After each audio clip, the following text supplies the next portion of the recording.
Hello, boys and girls and parents. I'm going to show you briefly the multiplication strategies that we're teaching your children in class so that you can practice at home.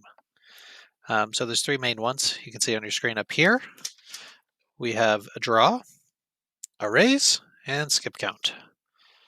So I'll use 3 times 4 to model them all for you.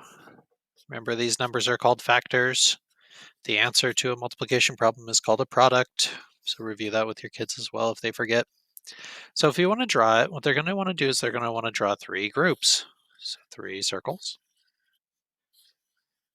In each group, there's going to be 4 dots. So then they put 4 dots.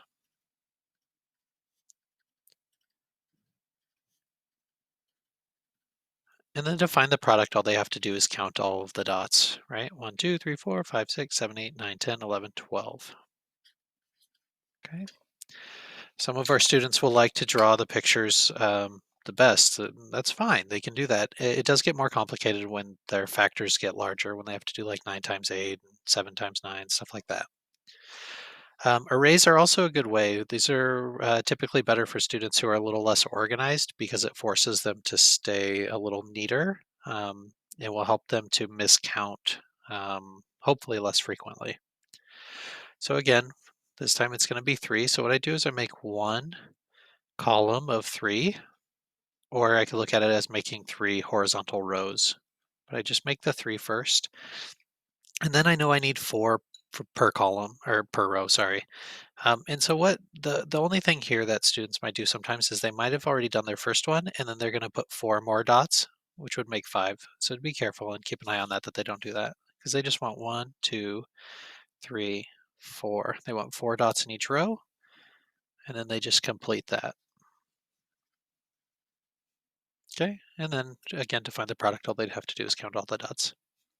The last strategy is to skip count. So they can pick either of the factors. Here I would just pick 3s. And then the best thing they can do, again, is to incorporate drawing. So do 3 dots. And now all they have to do is count and write. 1, 2, 3, 4, 5, 6, 7, 8, 9, 10, 11, 12.